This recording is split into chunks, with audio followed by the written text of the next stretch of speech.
Welcome everybody to 52 Living Ideas. I am delighted to have my friend Yasuhiko Kimura back. And we're going to be talking about a topic which is of critical importance to all of us. And that is new spirituality for the future. So welcome Yasuhiko, welcome back. Thank you. Thank you very much. All right, so how about we start with what is spirituality? Okay. My definition of spirituality is the highest dimension or the highest realm of human intelligence, which has been tapped by few in the past. And we have, as humanity, has the potential to tap into in a much larger scale in the future. So, human intelligence, from my perspective, has four basic levels. And spirituality or spiritual intelligence is the highest. The lowest basic level is what is called information processing, which is the application of what we know. So we learn, we apply. And there are some problems, you apply what you know and processes that information and come up with a solution. And computers today, artificial intelligence does this very well. They can have more information storage, recollection ability, therefore combining those information to come up with a solution. In many areas, they have already surpassed humans. So that's basic level. And that's where the IQ tests basically our ability for this information processing, memory, and the logical processing, and solving problems. And second level, I call it intellection, which is also traditionally called reason. And this is a understanding of underlying patterns of different pieces of information or pieces of knowledge. And through understanding the underlying pattern, similar patterns, you create new knowledge. In many ways, what you are trying to do in your presentation and your core learning process in this program, in your program, is this. You study Hinduism, you study Taoism, you study Buddhism, you study Christianity, you understand them, and then you begin to see the underlying pattern. You did the beautiful presentation on this underlying pattern. And then once you see this, you are now able to create a new body of knowledge from this. So this is an interaction. And the next level is an intuition, like higher intuition. And it is totality of knowledge is divisible. But when it is transformed into wholeness, it becomes an indivisible whole. And intuition is that piece of knowing that transforms the totality into wholeness.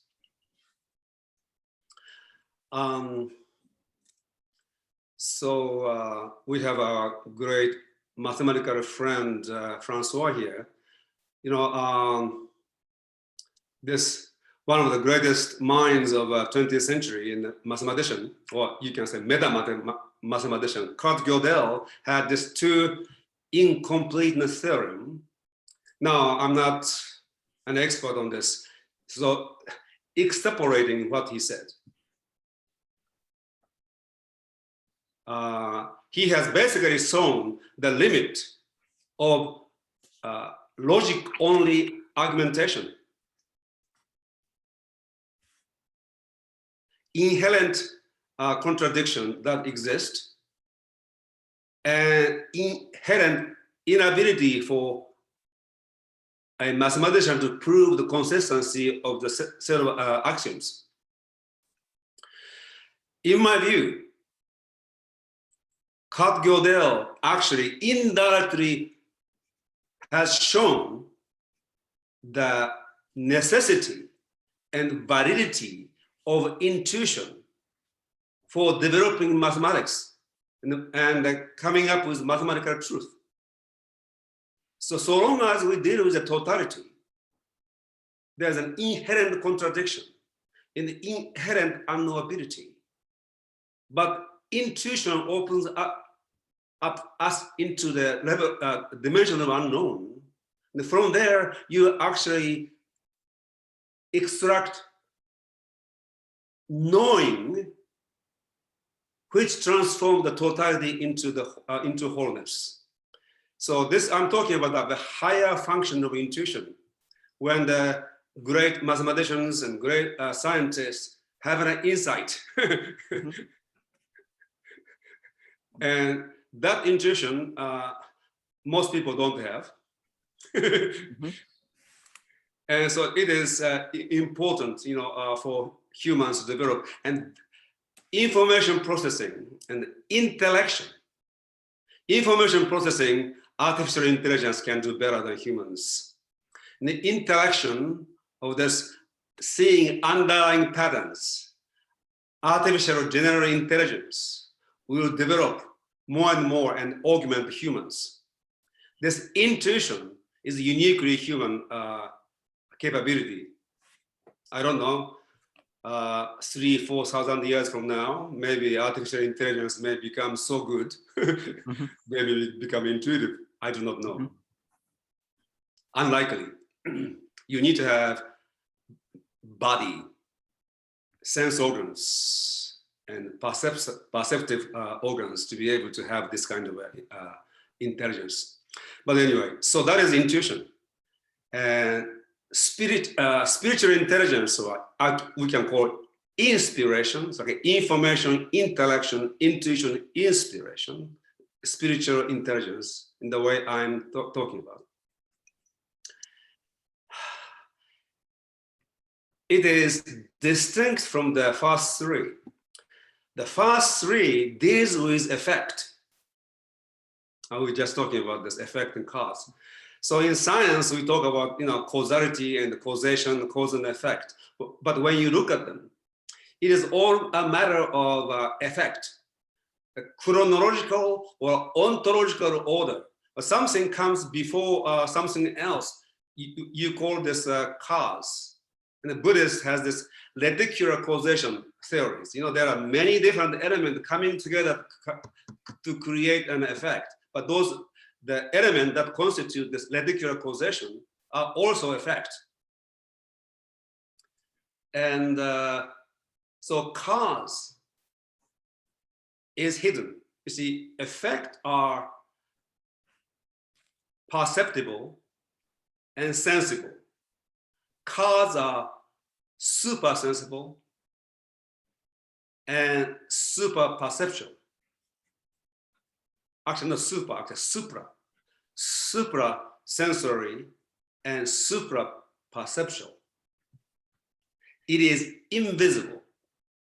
It is literally metaphysical. And with my limited knowledge of science, I came across only two people who really dealt with the dimension of cause in a scientific way. One is a Walter Russell I was just talking about. Mm-hmm. He was not a scientist, he's an artist. He was an artist, musician and painter, sculptor, architect, composer, pianist, and organist. But he had this cosmic illumination, 39 days and night. I always joke about the 39 days. People ask, 39 days, what is it? Okay, he was such a good Christian. He didn't want to surpass Jesus. Jesus was 40 days in the spiritual illumination. But anyway, he was in that causative dimension for 39 days and night. And when he came out, he began to draw and develop a cosmogony. There's an ontogony, causation of being, the cosmogony, causation of the cosmos. And he developed the theory. The book is named The Universal One. And there was somebody else before, in the 18th to 19th century, Roger Boschkovich.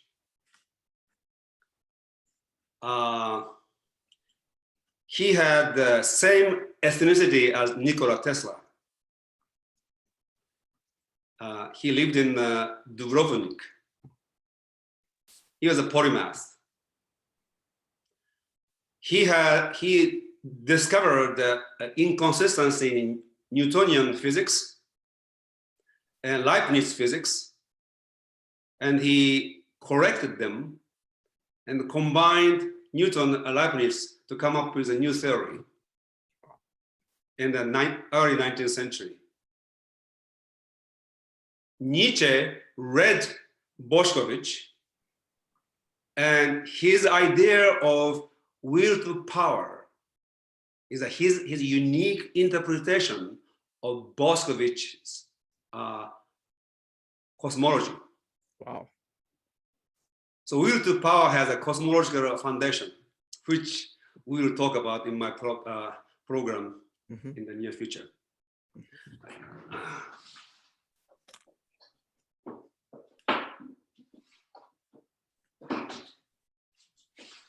So this is Boschkovich theory, a theory of natural philosophy. You should buy this large edition because small edition you can't read it. Characters are too small.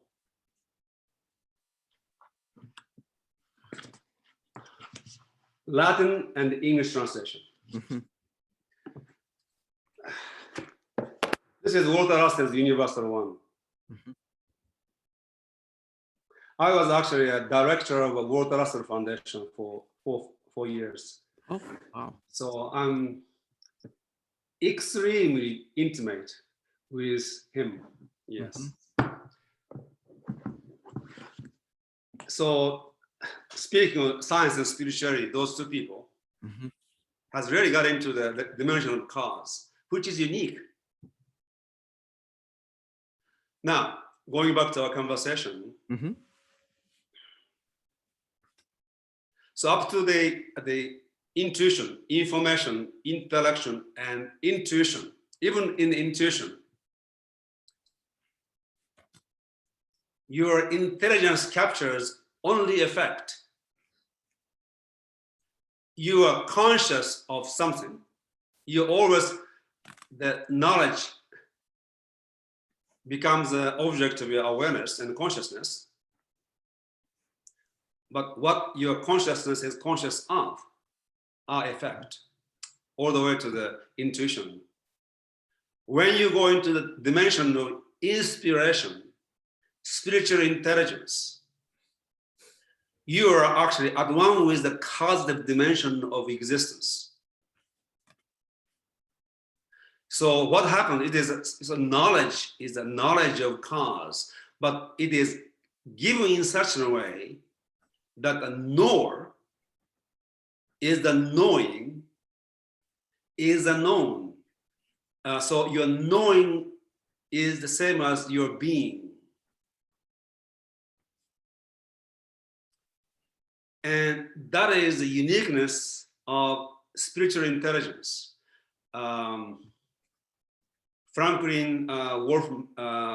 Merrill Wolf used the term knowledge through identity.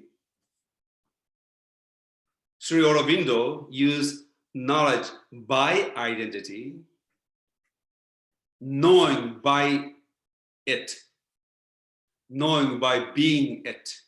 Knower is a known, is a knowing, and knowing is being. And when you get to this, yes. Yasuhiko, let me point out, I was reading Nyaneshwar. So he puts it, Nyata, Nyeya, and Nyan are all one. So Nyata is one who is knowing. Nyeyo is what you are trying to know. And Nyan, what you know, is one. So when that becomes one, that state, please go on. Wow, it's amazing. Well, actually, one thing I have in common with the super genius, I am not one of them, but one thing in common, when I was 16, I came to realize this. Wow. Wow. Yeah. You are lucky, and we are lucky that you're still around. You know, he was there only till 21. You had a good more years than him, and well, it's wonderful. My similarity with him end there.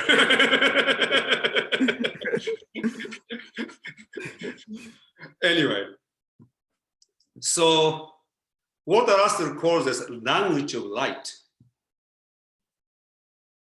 And yesterday, when I was speaking with our friend Yasmina, we were talking about freedom and beauty. And I define beauty as the expression and experience of the language of light. And you really get in touch with the cosmic dimension of reality when you encounter something beautiful. When you create, you bring that into existence through your artwork. And when he says language of light, light is not just a regular light we talk about, more than that. And this Boshkovich called this mathless point of force. So photon is one of the few subatomic particles that has no mass. So there's a similarity there. This language of light is called Logos in the Bible. Tao by Lao Tzu, and Dharma by the Buddhist. Dharma in the most cosmic sense. So in the beginning is the language of light, Logos, Tao. Chronologically, it is eternal. So it has always was, but also every moment of our being in the beginning is the Logos, the Tao, the Dharma. And spiritual intelligence allows us to be at one with it. But what happens is, when this happens,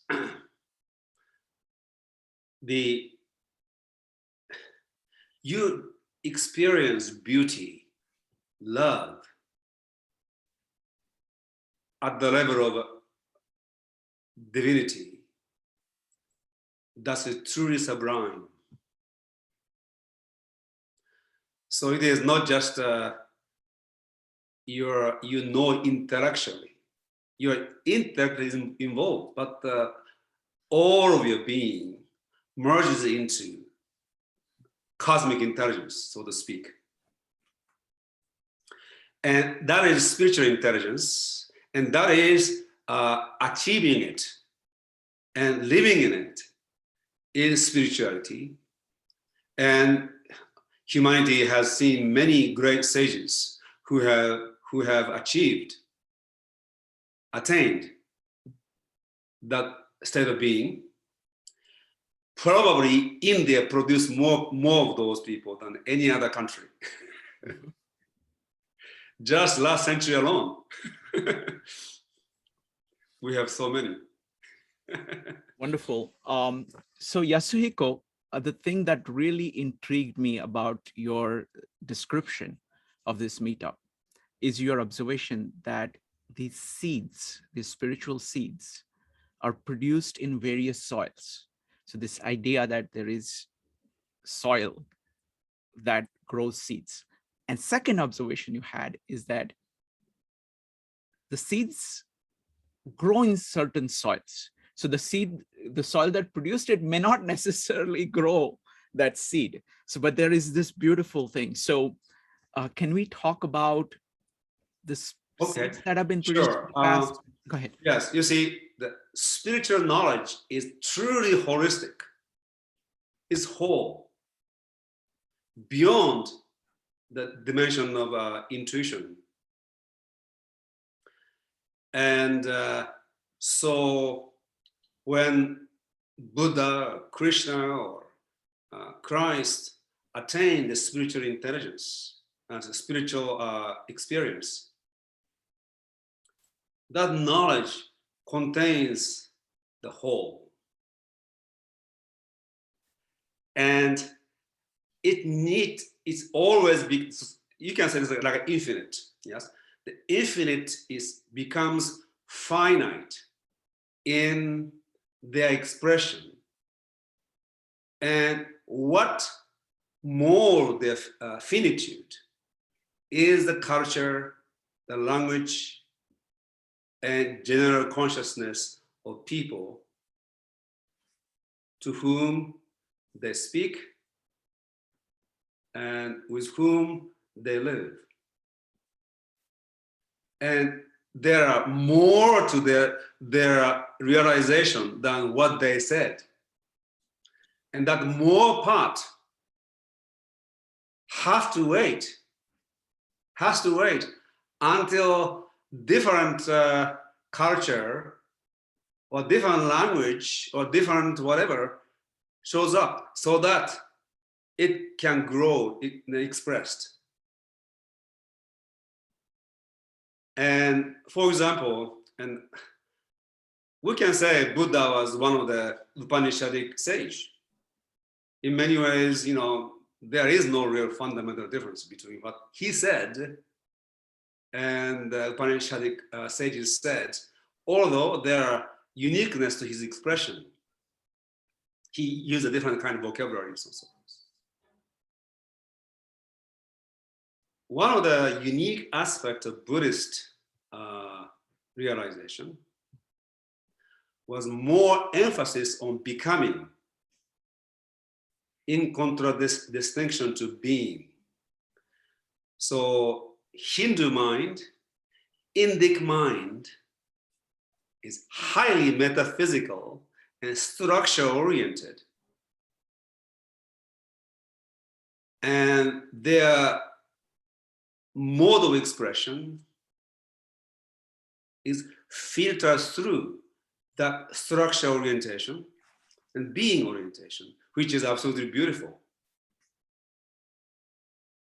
And Buddha paid more attention to the becoming aspect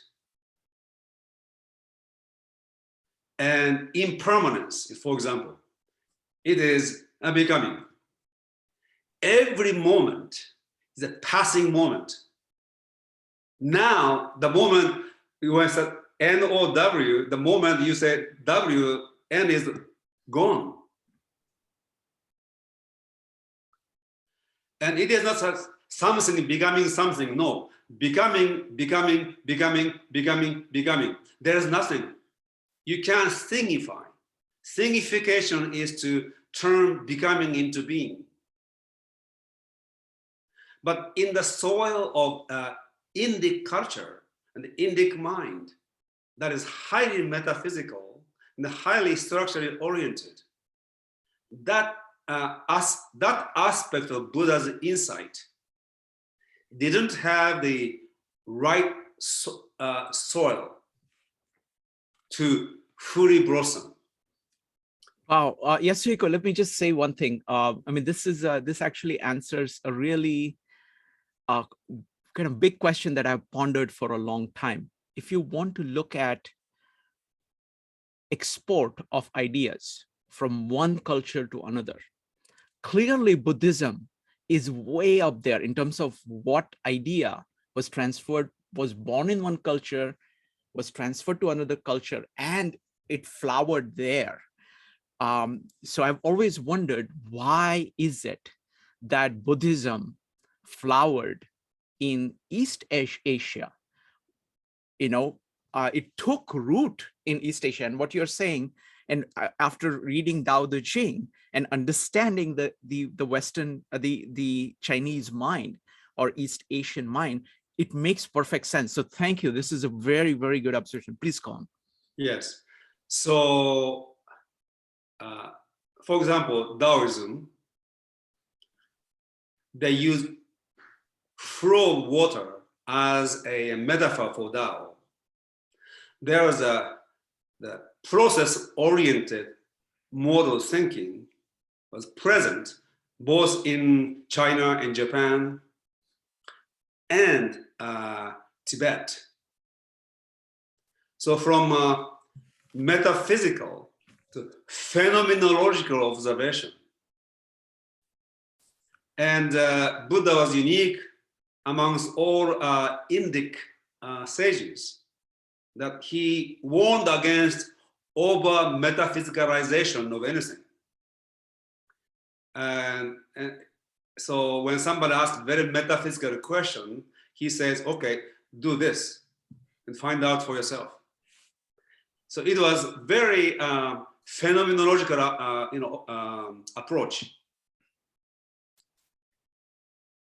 And that phenomenological approach really fit into Chinese,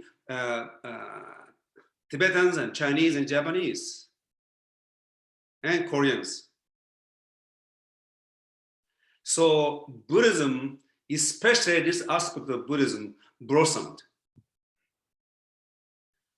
And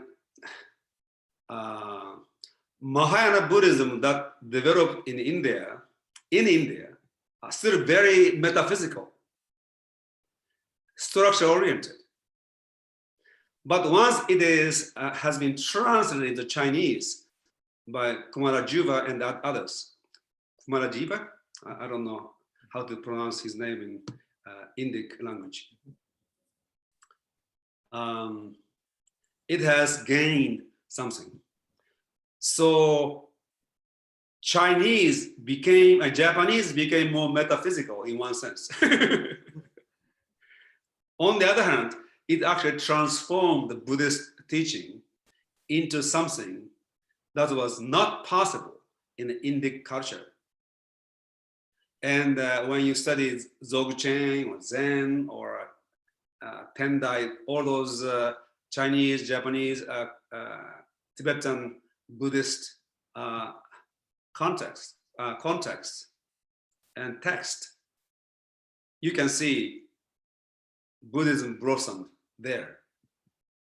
The seed was there with Buddha, but it took centuries after they were exported into different regions on the planet that it blossomed. So there are those seeds there. Yes. So, when we talk about new spirituality of the future, we need to look at the seeds. Let me, Yasuhiko, sorry to interrupt. I have to tell you this. This is really interesting.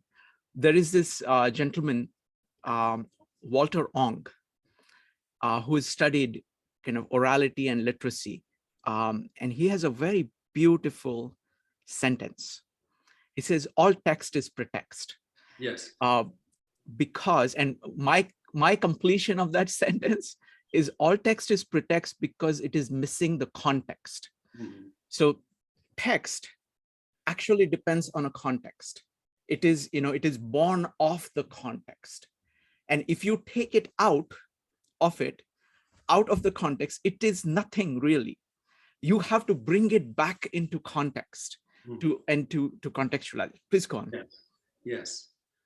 So Asian language is highly context dependent, maybe more so than Western language. They are keenly aware of the context in which the language is used. And so what he says is correct. And that awareness is more keen in the Western language. I'm sorry, Eastern language, the Chinese, Japanese.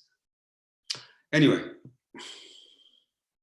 that's why the same words, Dao, Dharma, in Japanese and Chinese, means 10 different ways, because the context is shifted ongoingly. Context shift and the text shift and the meaning shift. Yes. Wonderful. So now, anyway, so let's see. So the seed that was available in old spirituality, and actually it blossomed in a much smaller scale in the past, which is now available for us to really make it blossom, is this affirmation of reality. For example, Buddhism starts with this first noble truth: life is suffering. Christianity, original sin. And in the past, life was very tough. And so spirituality used to begin with saying no. When you read the Bhagavad Gita or those, ancient texts, they deny this world on the one level of reading, which is most commonly read that way. And human desire, you suffer because of your desire. Buddha doesn't really say that. But desire is denied.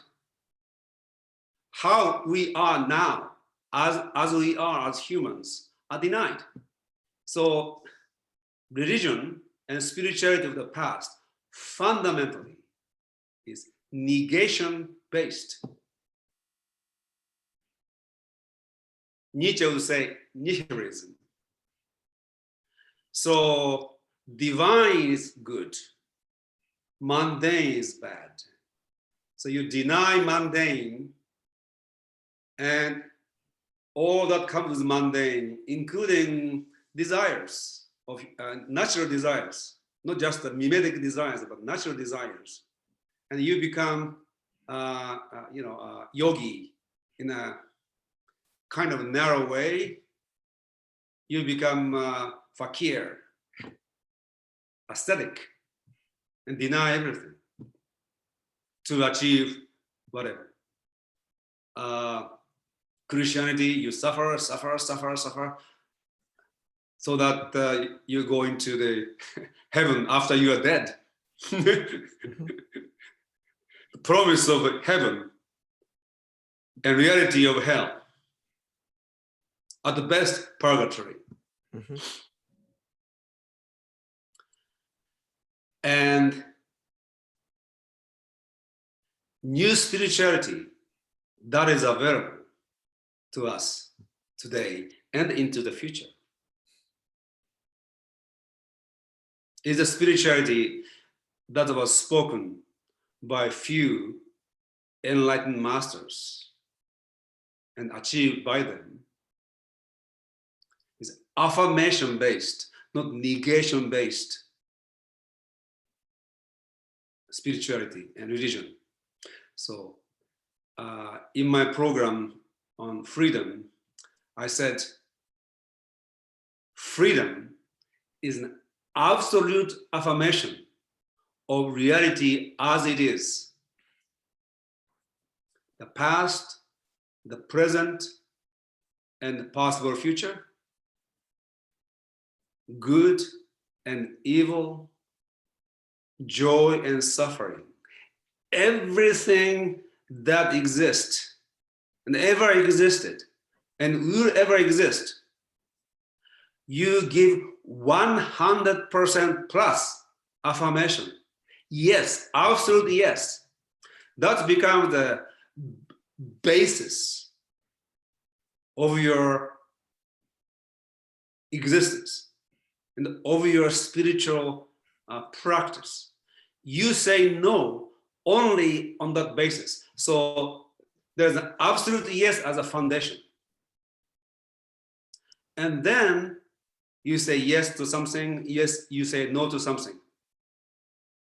But then this saying no becomes more like what is not conducive to your evolution, drop away. You know, Shogo Genzo, he talks about, you know, the let your body, mind, and the body, mind of others drop away. So no is no longer a forced discipline, but natural occurrence.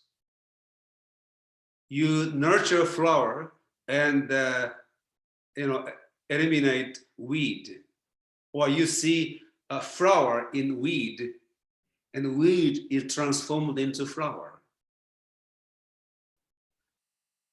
So my first noble truth is life is joy.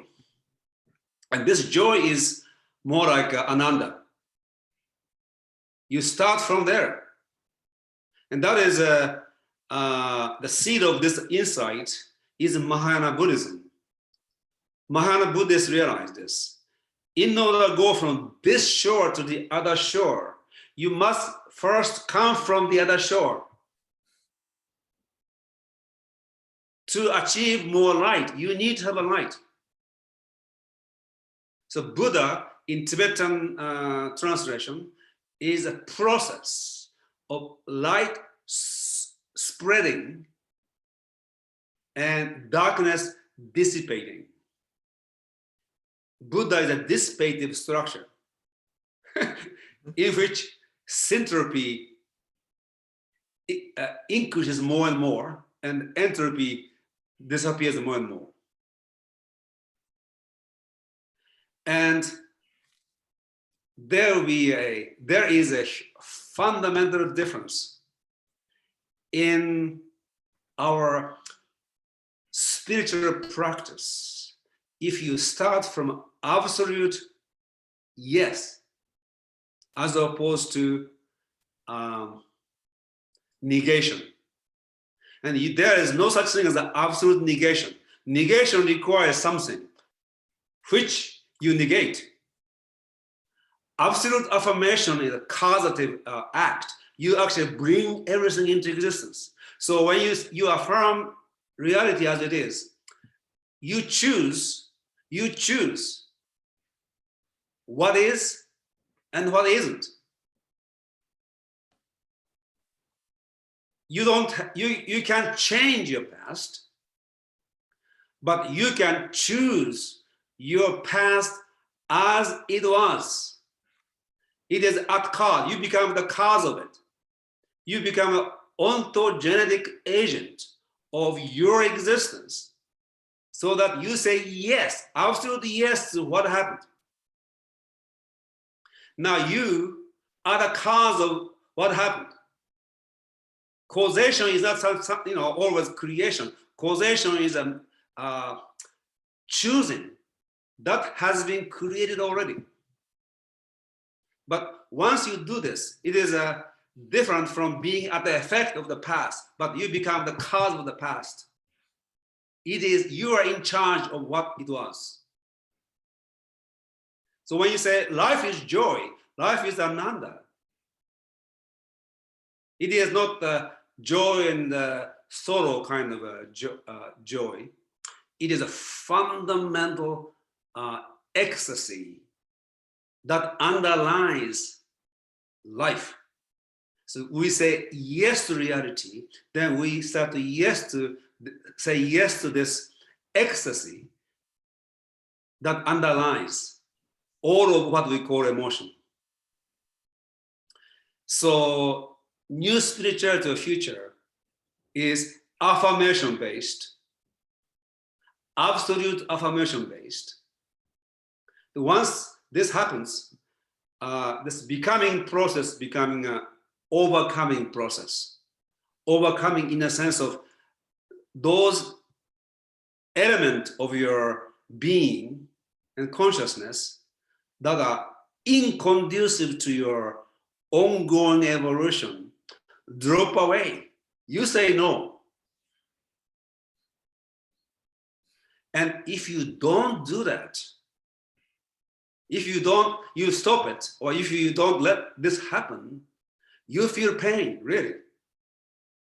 You know, when I had that experience when I was 16, and later on, I had to lie to my teacher that I'm sick. I have to be away from everybody for 2 weeks or so to absorb that, you know, experience, and didn't want to be left alone completely. So it happened 2 days before my birthday, which was Saturday. My birthday was Monday, which is national holiday of Japan. Not because it was my birthday, obviously. But Tuesday, I had to go back to school and I could not do that. So I have to lie. And I remember tremendous pain I felt lying.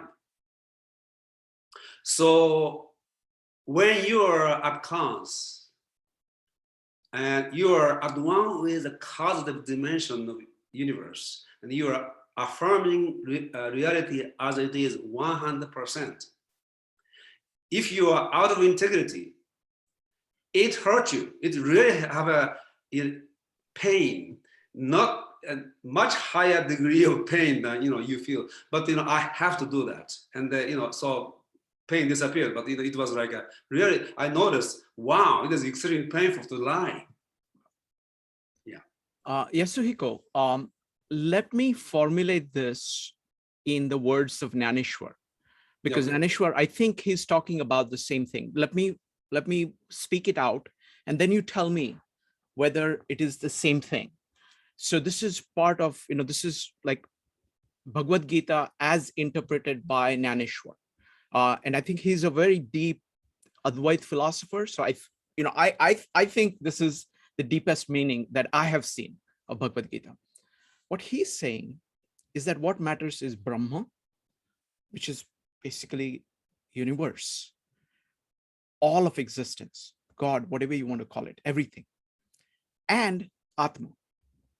So it is and the principle is that Tat Tvamasi. So the Brahma, which is, let's say, at the top of your head, and the core of your being, your ability to love, you are loving it. You're loving yourself, Atma, and your Atma is Brahma. So you're loving everything. And then from the top of your head, it goes out. So you're approaching everything from as a part of Brahma, as a part of you.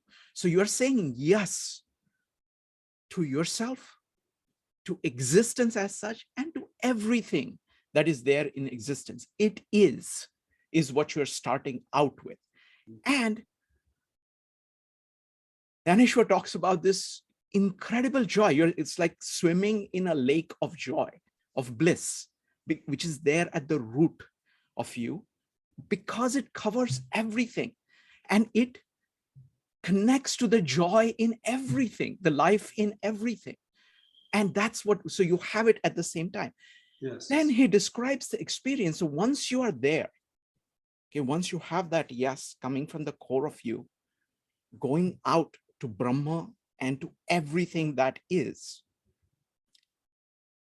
everything else which is at the periphery, which is all kinds of conflicts between things in periphery, which is what all kinds of most miseries and stuff are, melt away. It's not that you're even pushing them away. They just melt away. He says, he describes it in so many beautiful ways. It's like you have a sun at the core of your being.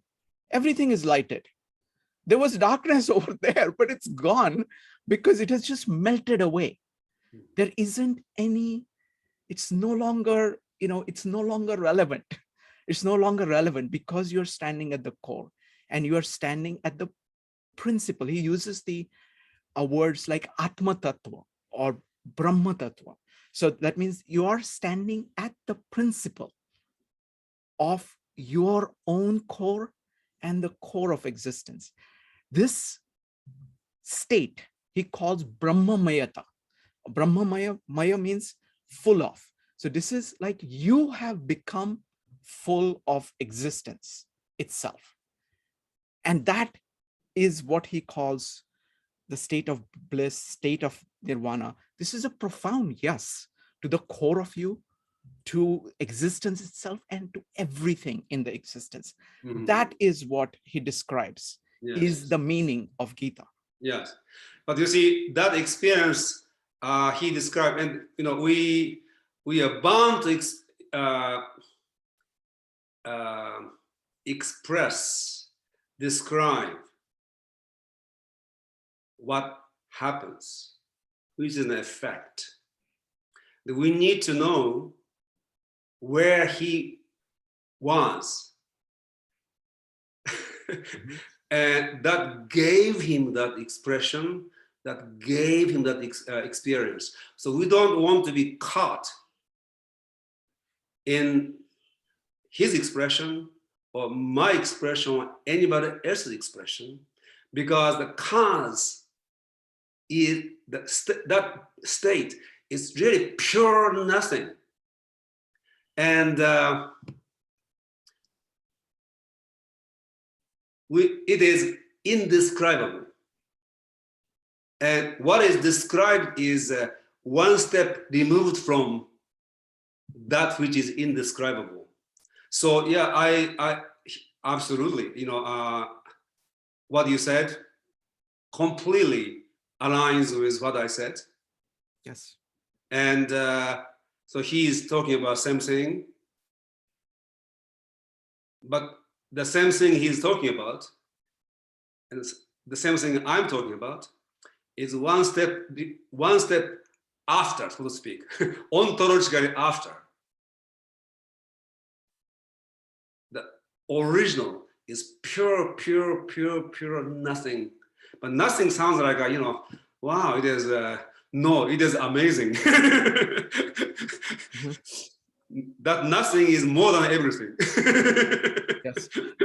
Okay, I cannot resist this, Yasuhiko. In the introduction to chapter 6, which is on Dhyana Yoga, which is where he's talking about how do you focus in order to create that state. That's what he's saying. He's describing the chapter. He says, what I'm talking about actually cannot be talked about. Yes. Okay, because it is an experience, and you have to have it. You can't. Nobody can give it to you. You have to have it. Okay, so I cannot really describe it. But what I'm going to do is that I'm going to give you this platter of words, all of which, and they're so beautiful. They are in my native language, very simple language. They're so beautiful that all your senses are going to demand that they are there. It's like your ears are going to say, no, this is meant for me. Your taste is going to say, this is delicious. Your hands are going to go towards them. Your smell is going to be completely overpowered by the fragrance. So all your senses are going to be fighting amongst one another to get at it. So all of your being, all your capability is going to, and then they are going to suddenly discover while fighting that they are all going towards the same thing. Yes. And they are all one. That is the experience I hope to create through my writing. But what it is pointing to is wordless. So that's how he puts it. Maybe last week or so, when Facebook always reminds you of your past post, and one of which was about my post on practice 12 years ago, whatever I wrote. And it says, Aristotle said, doing or action follows being. So the being and then doing. being and doing. That's Aristotle's statement from metaphysics. Anyway, I said practice a reverse engineering of natural process. So you actually, by doing, you reverse engineer being. And so what Krishna said in chapter 6 reminds me of what I said a number of years ago. It is, practice is, reverse engineering. But you see, this new spirituality, if I can move on to, Please. Next aspect of it. In Bhagavad Gita and Buddhism, renunciation is a big deal. And the most fundamental sense, you renounce your ego for your Atman.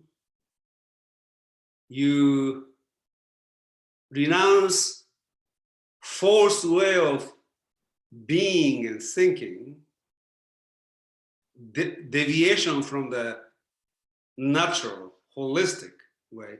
On the most fundamental sense, you can never deviate it. But in the relative sense, you are more accord than that. And renunciation is basically from false to truth. You renounce false, and you renounce delusional to more conscious. Well, in the new spirituality, it is not you who renounce. It is all those elements that are inconducive to your syntropic evolution. They renounce you, so to speak. They just drop away. And in this way of living, you do not need to go to the monastery as I did, or go to the Himalayas or into the cave. You engage with life here and now. It will be good if you find your calling and do whatever it is that you love to do. In that context, your life becomes a practice or evolutionary pathway, and you become what Buddhists call bodhisattva, who are a visionary, engaged in a work to give form to their visions. And in this engagement, they involve others, and others also begin to create the evolutionary movement in their own lives to achieve greater and greater inner freedom, awareness, and awakening.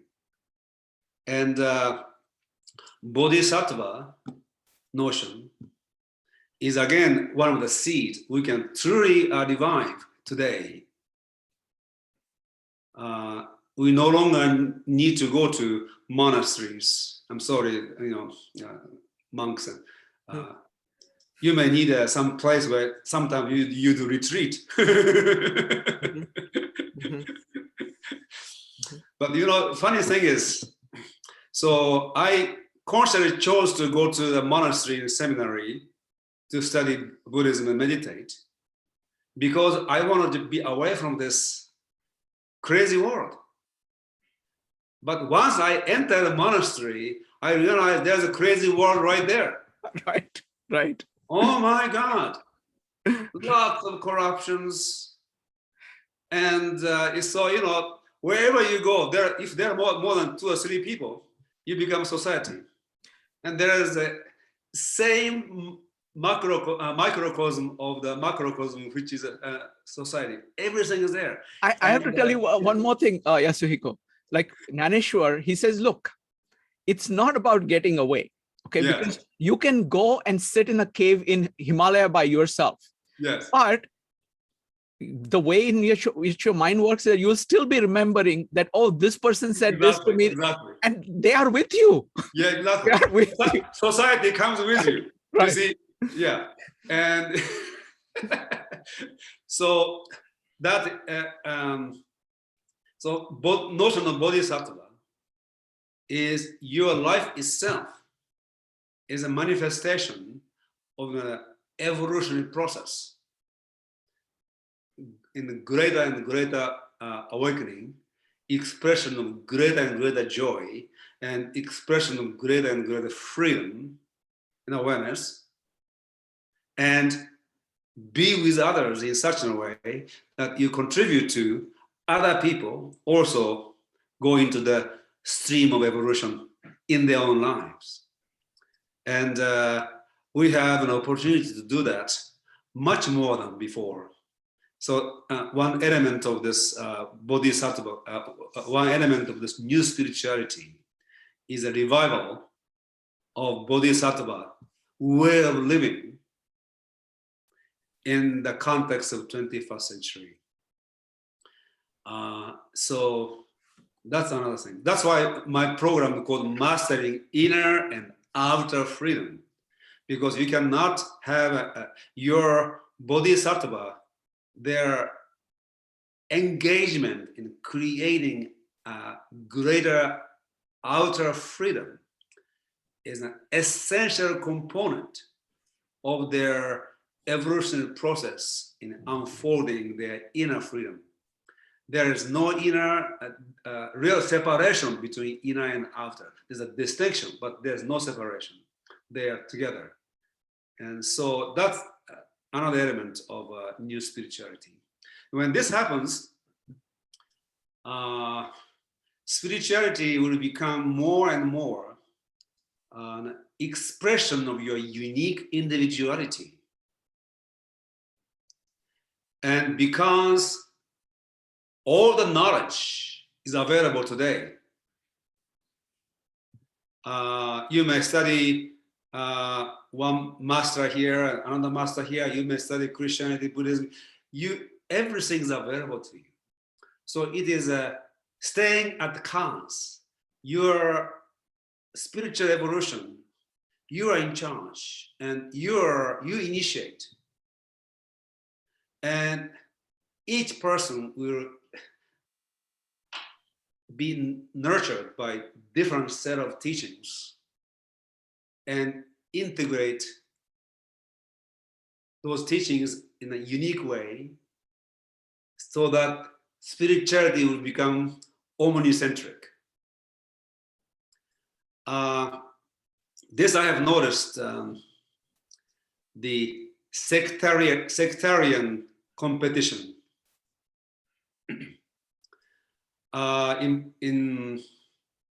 In Japan, in Buddhism, right now there's only two schools, Soto and Rinzai. And Soto says we are the better Zen than Rinzai, and vice versa. Somebody like Daisei Suzuki, he was entirely Rinzai, and he spoke negatively of Soto, which he never really studied. He never translated Shobo Genzo, even if he had read it. So people at that level, Daisei Suzuki, great sage in the intellect, he was caught up in this sectarian conflict and comparison. And when you go to India, you meet all kinds of gurus, and my guru is better than your guru, and so on and so forth. My guru is the greatest, maybe for you, but not for other people. And this kind of sectarianism must go. When we each take responsibility and self-initiation for our own spiritual development, starting from the complete affirmation of reality, complete affirmation of ourselves, and open our mind to learning from everybody, then what is there is difference, not opposition. And humanity has been unable to be peacefully together with others who disagree with them. They could not stand the difference because difference became opposition. Hegelian dialectic, thesis, antithesis. Thesis, it is an oppositional logic. You can have a trans-paradigmatic mind where, okay, there's this idea, this idea, this idea, they are different. Learn from all of them. And you develop yours. It is different from others. And so difference is an opposition. No sectarian conflict and competition, actually, comparison. And there are masters I like better than others because I feel more connection. It does not mean that person is better. My most favorite Indian guru is Sri Nisargadatta Maharaji, because he reminds me of my Zen master. They're very similar, simple, profound, uniquely original. And so I like him. It does not mean he is better than others.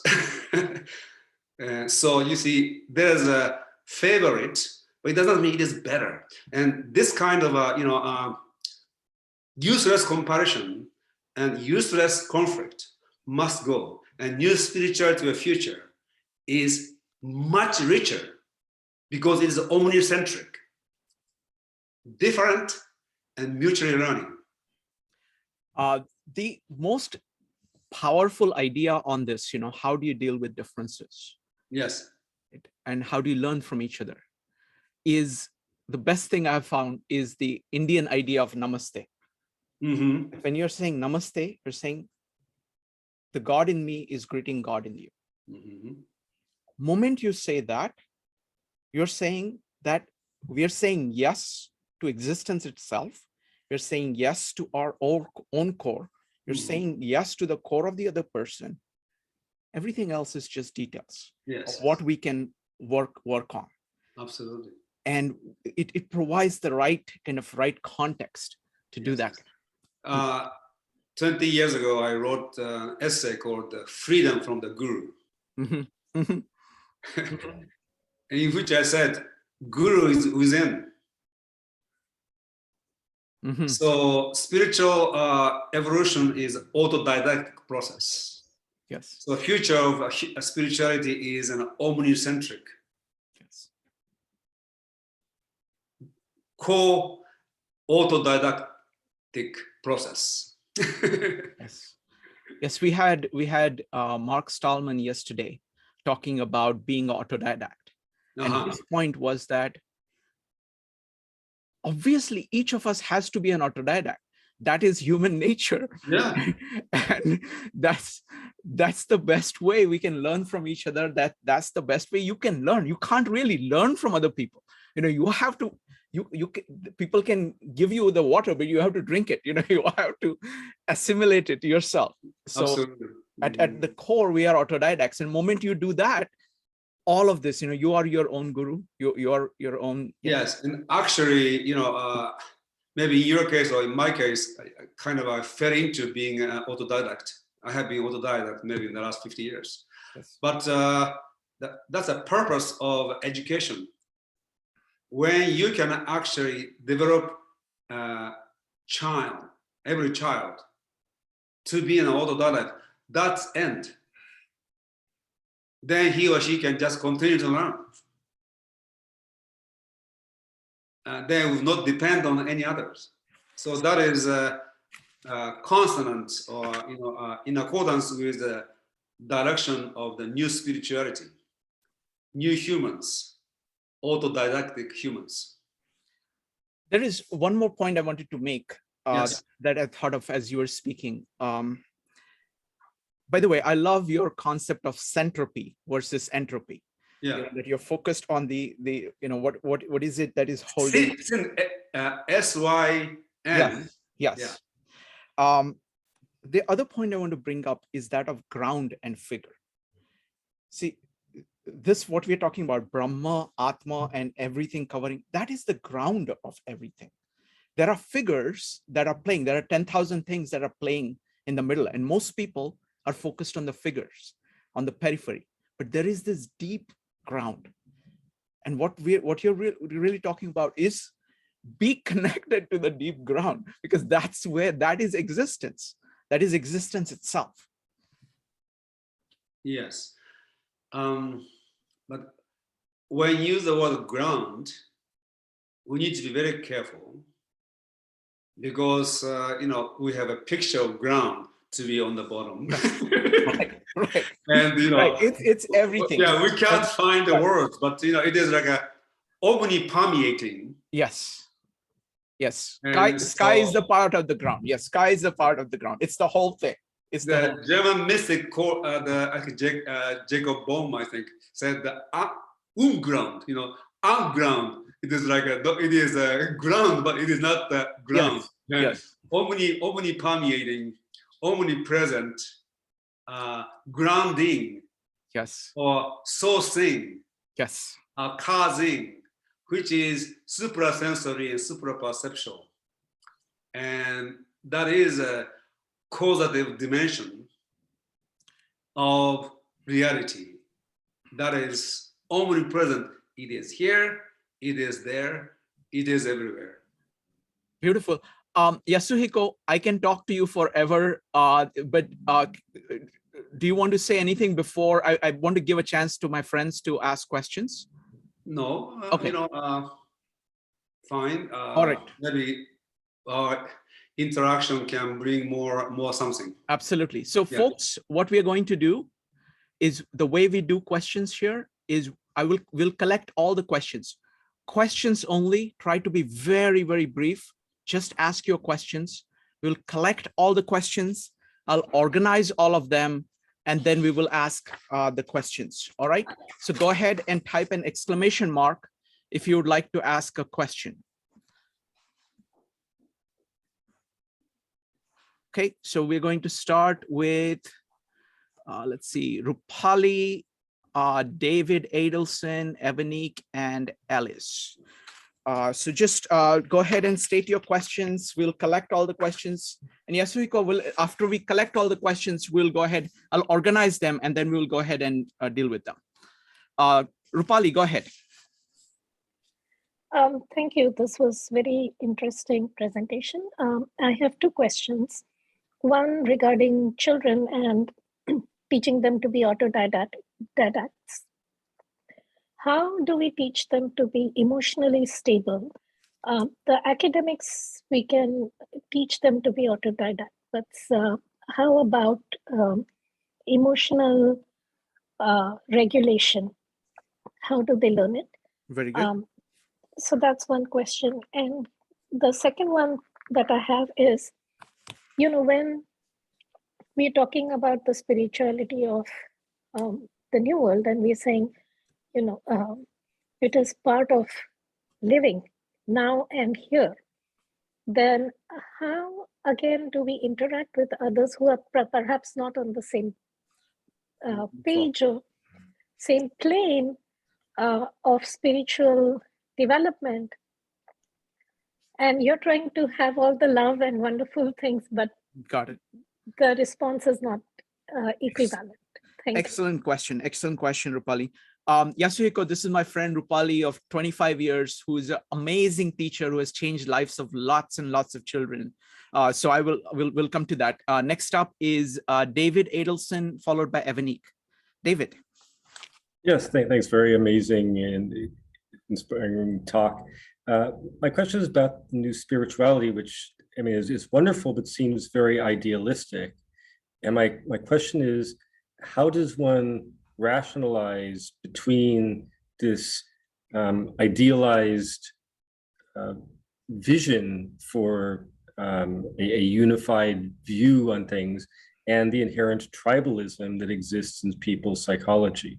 I mean, that I think the West, and I know maybe the Far East, has sort of denied or ignored the existence of tribalism. And in India, I mean, people are much more aware of the realism, and that still exists very much in society. So how does one, integrate these two? Wonderful. Thank you. Thank you. I'm going to combine that with Rupali's question of how do you interact with others who are not at the same level.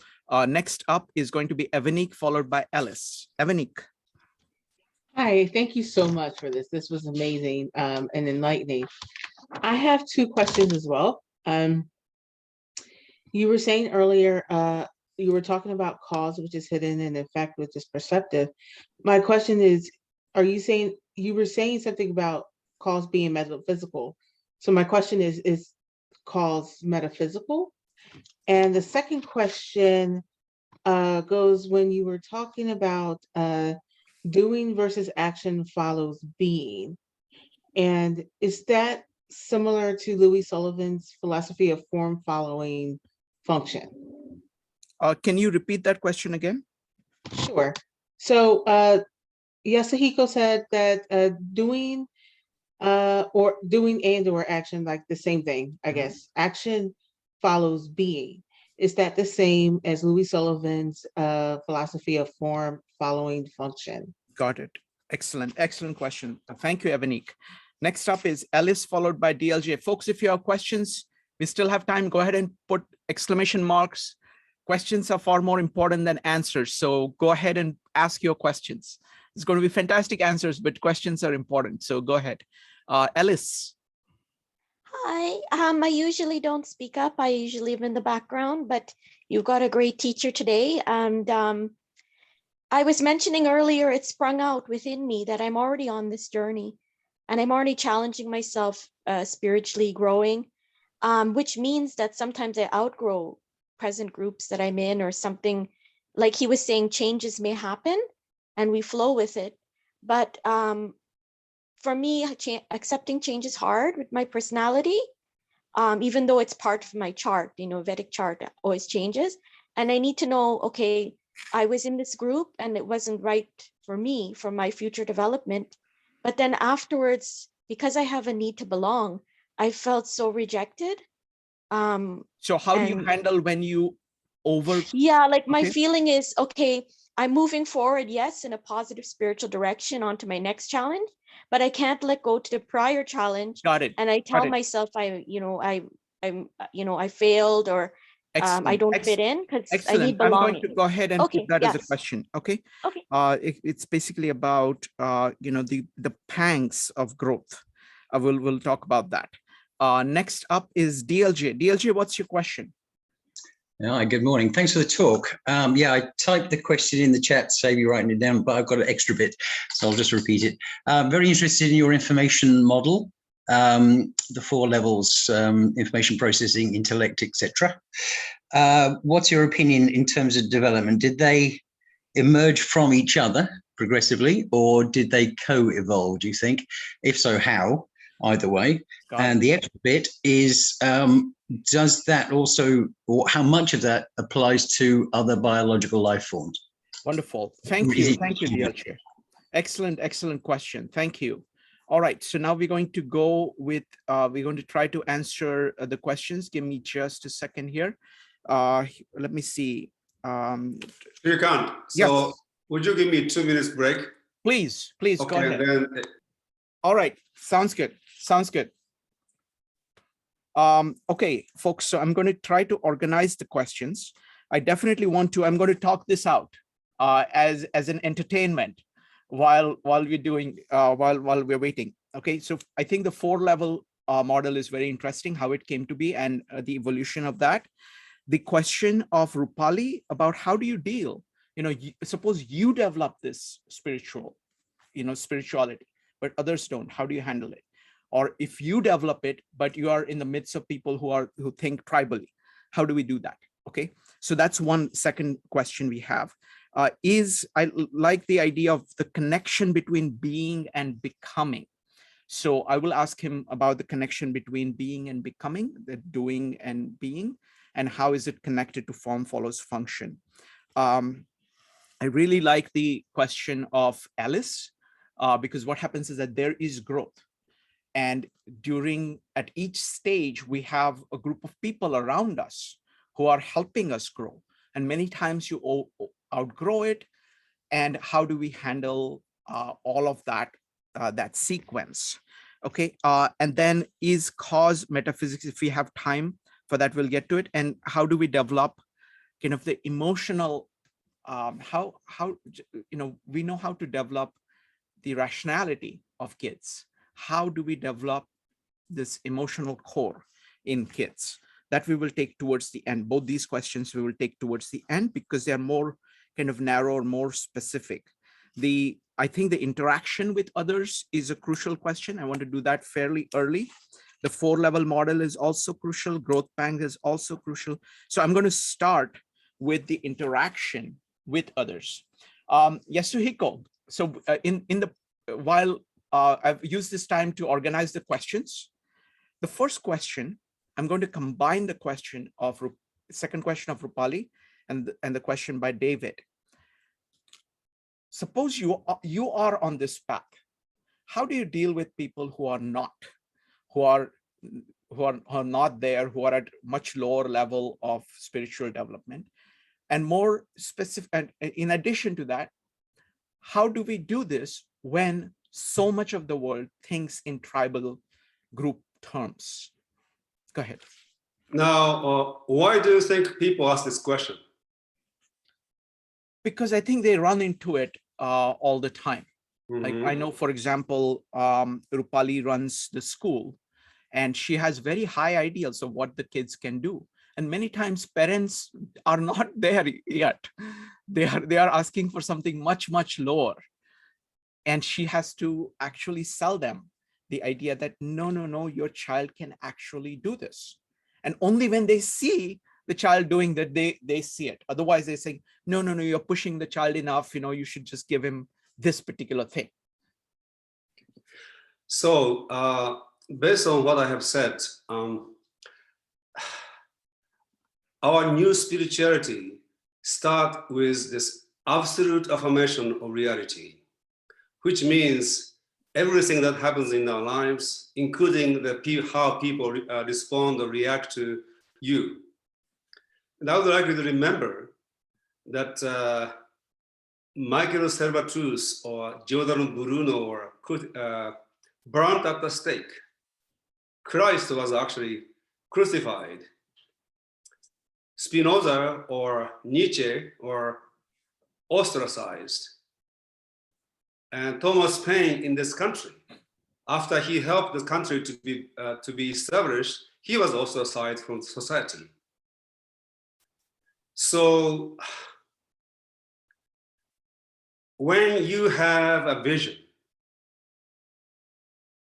first we must live as we know to be the way we must live.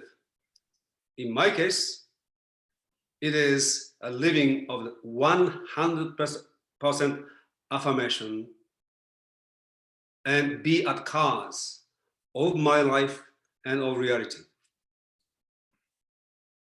And when you interact with people, you come from there.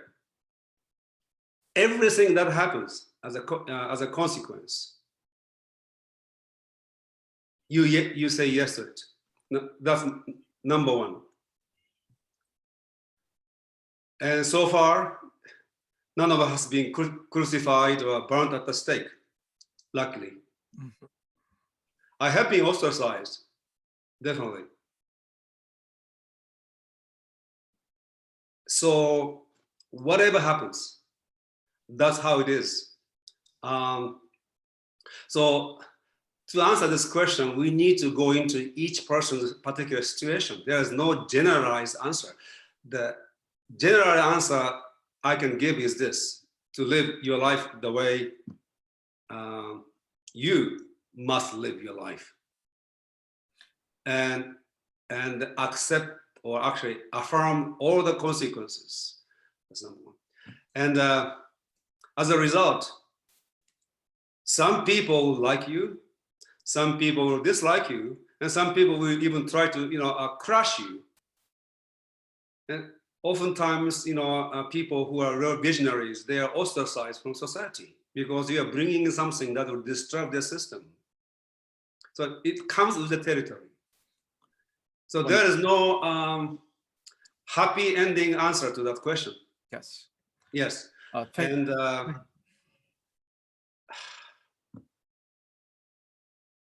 one thing I am not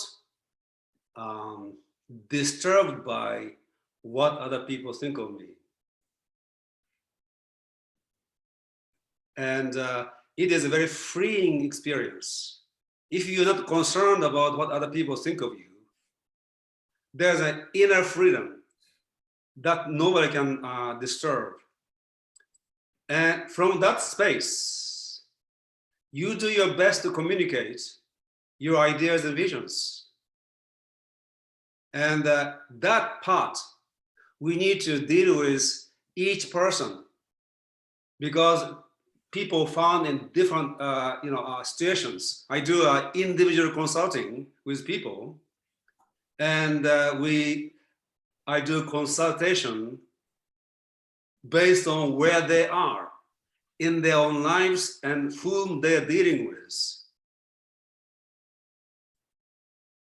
But you can be who you are and live the kind of life I just mentioned, independent of what happens in your life. And if you're in that space,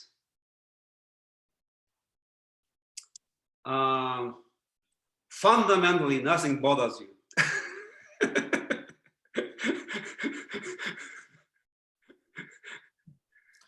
In that, you will find a way to make your vision come true as much as possible.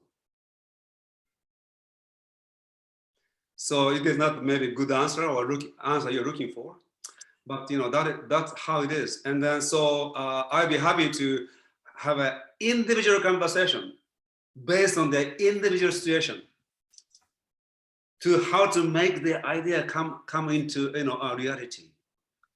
And just because you're a loving person, you're an enlightened person that have a positive impact on people. Yes, you do. At the same time, how people react is they react from where they are. Really. At worst, you'll be crucified. At best, you'll be ostracized. However, you'll always have people who actually will appreciate what you have to offer. And so you won't be a department store, you'll be a high-end boutique shop. But then there are 40 people here. We each have a high-end boutique shop and come together and become a department store. Right. Wonderful. You see? Yeah. Thank you, Yasuhiko. I'm going to get one more question on the table, and that's from Joe. Joe, go ahead. Actually, I'm going to change my question just based on that answer, because you mentioned that you do consulting on where people are. How do you determine where people are in their process? So that would be very good. Thank you. Let's go with the next question is going to be about growth pangs. Spiritual growth at a given state, there are some people around you that are going to help you. And then you're going to find that you're going to go above that. And at that point, you're going to develop conflicts with them. And you have to be willing to go and find the next one. So how do you manage the growth process when most things outside you have an inertia of their own or speed of their own? Again, the question comes from a place where you cannot find the answer. how to manage. Where is the whole way of thinking from which this how to manage question come from must be let go.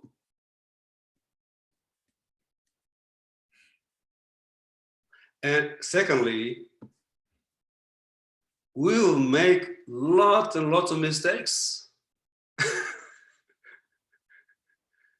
You know, we don't go through life. If you are really trying something, you know, original and new, or pursuing an ideal which never happened before, on a daily basis, you make some mistakes and errors.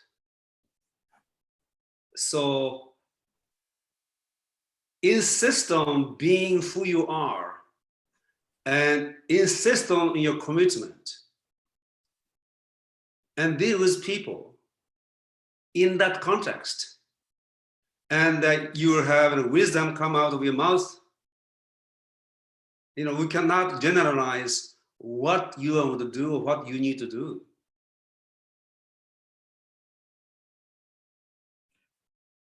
Okay, the next one, I'm going to take Joe's question.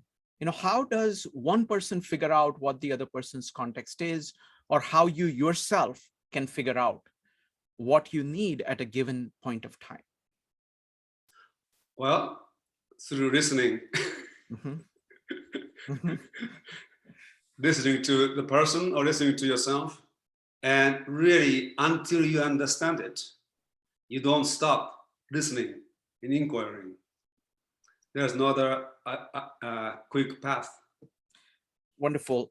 Next up, I'm going to go with the question that Evanik asked, but I'm going to make it broader about being and becoming. You know, she's talking about doing or action proceeding for being, whether it is how it is related to Louis Sullivan's function of form follows function. But anything you want to say about being and becoming or form follows function? So Buddhas and you know, Buddhist and now our meditative awareness makes it aware that reality is an ongoing becoming. There was no beginning, there will be no end. Becoming, becoming, becoming, becoming, becoming. Only being there is a being of becoming. And the universe is a becoming of becomings. And depending on your scope of awareness, that areas of becoming has a being to it. So looking at the universe from becoming perspective is one way that gives you the kind of awareness that is not available from the awareness that is based on being, and vice versa. And so purpose of human life, actually purpose of existence is to be, which is ongoingly fulfilled.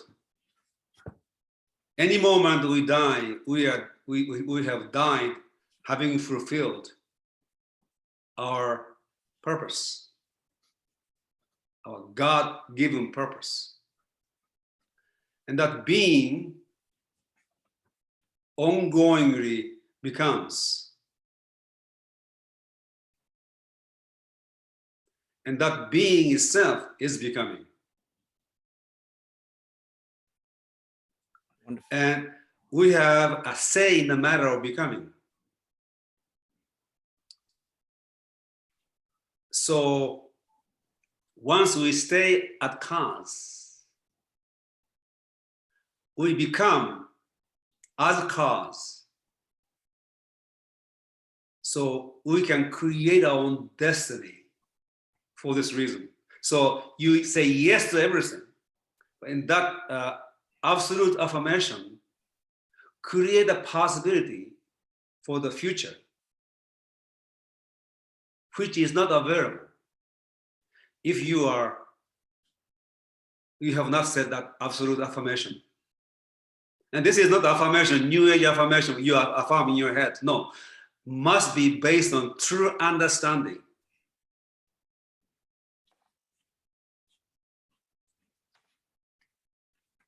Wonderful.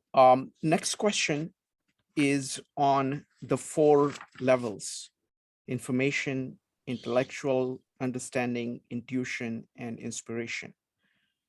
How did these come to be? Is there an evolutionary, if you think about it from kind of developmental perspective or evolutionary perspective, and any thoughts about the relationships between these 4?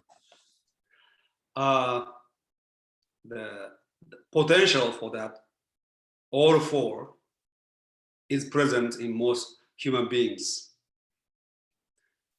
First and second, there's a kind of a sequence. You can't have the second without first. Mhm. And the third and fourth, sometimes in life, opens up. But those people who had first and second not fully developed, the degree to which the intuitive and spiritual intelligence benefit the person's awareness is very limited. So in this sense, when you have the first and second fully developed, and then having intuition, and then spiritual intelligence or inspiration, the richness of those intuition and inspiration will be far greater than the people who have not developed the first and second. And existing society, most people stay in the first stage only because they are not to think. To develop the second stage of intellection and pattern recognition and understanding and creating new knowledge requires thinking. And unfortunately, very few people today have developed it. You cannot test this ability with your IQ test or even your school test. In the school test, you test the first level, information processing. So if you have good memory, good quick mind, and you know how to apply, which also you learn how to apply, then you will do great in the IQ test, and you will do great in the SAT score. But there's no thinking involved. Thinking requires something more. And that something more only comes when you begin to ask questions, your own questions. For example, you find, well, Newton said that light is a particle, and Thomas Young says that light is a wave. Now, 2 pieces of knowledge by 2 great minds, there are contradictions. So what is it that can actually unite them? You begin to ask this question. I am sure Einstein asked this question. What is everybody assumes about space and time? When space is this and time going this, and he asked this question. What is actually space and time?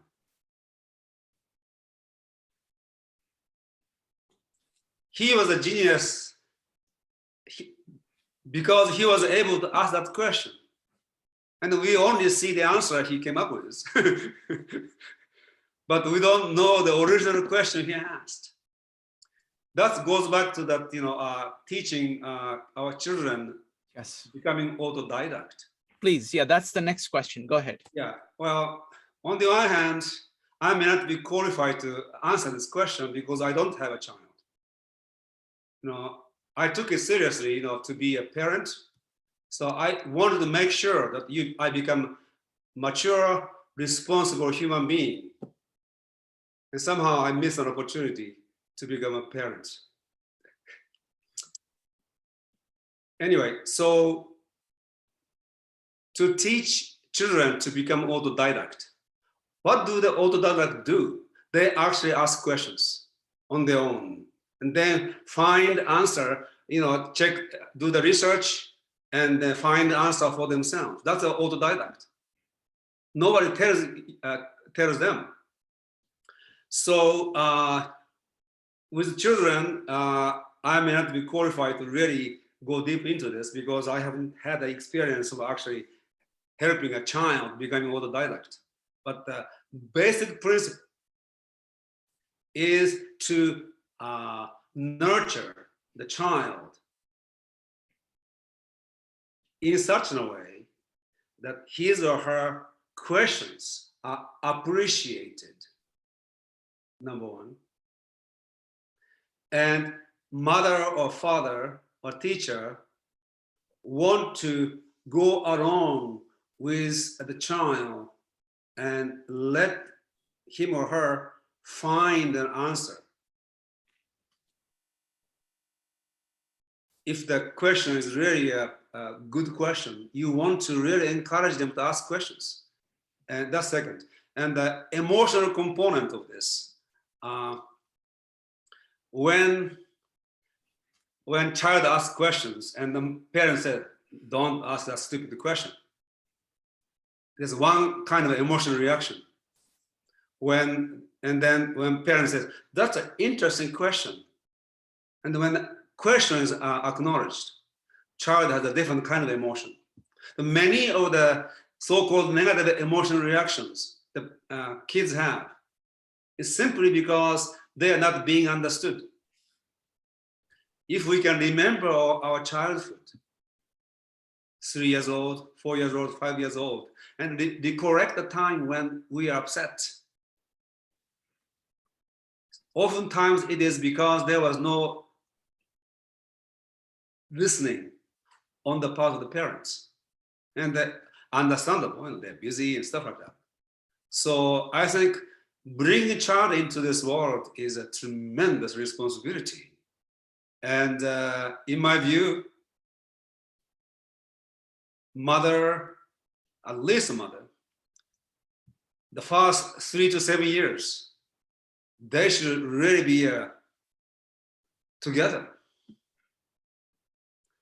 And many things that is happening today, the problem that kids have is because they are neglected. Their real need and their real things is not, satisfied. This goes all the way to the beginning.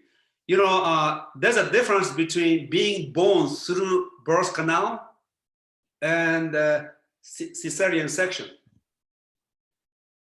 When you go through the birth canal, you get all the viruses and bacteria and all kinds of life forms, body absorbs them. Then, if you have you're breastfed until you can eat something else, you receive all kind of immunological defense system from things from the mother. So many children, so people who are already artificially born and then grew up in a very artificial environment where their natural needs are not met and nurtured, and their intelligence grow by asking questions, and those natural gross needs are not met, they will have a emotional reaction to life. So they're already predisposed to say no instead of yes. So this is a huge subject, but it is really, we want to start from the conception all the way to maybe 7 years old. Yes. And by the time boy or girl become 7 years old, he or she will be kind of predisposed to be autodidactic or not. I have to tell you a story, Yasuhiko.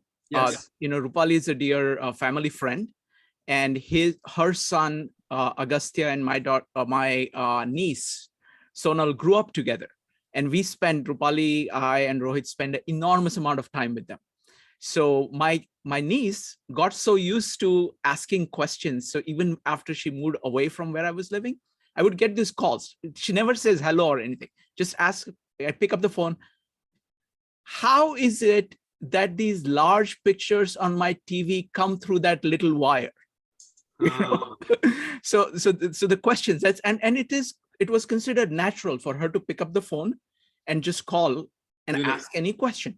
And I have to tell you one more story, connects to the others and you.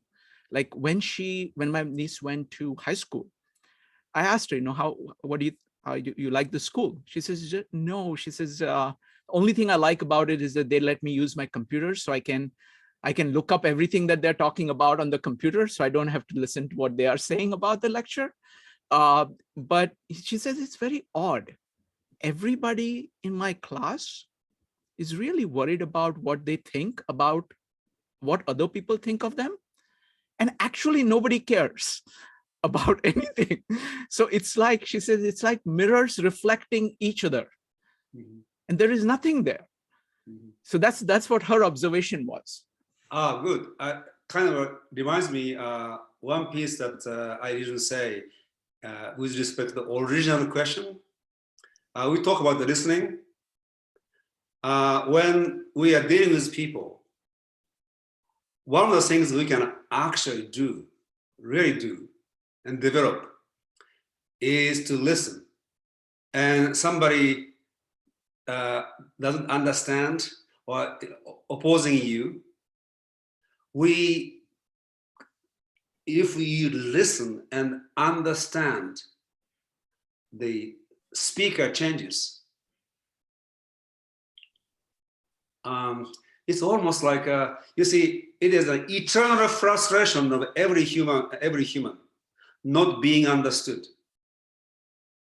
And some of those people who appear to be such a nasty humans and always say no to you, when you listen, really listen, and understand where he or she comes from, and understand what he or she is saying, really, the other person actually change. It's like So again, this is one expression of absolute affirmation. Without judging what a stupid thing that they are saying. No, just listen. And so I'm adding this to my response to the first question. So you stay in that be at cause, 100 affirmation, and case by case, we have a different answer, but universally, listen to the other person or other people to the level that you completely understand them. The understanding dissolves their opposition to you. Wonderful. All right, Yasuhiko, thank you so much. This has been amazing. I'm glad that we are going to be doing this every month. Are there any final thoughts you have?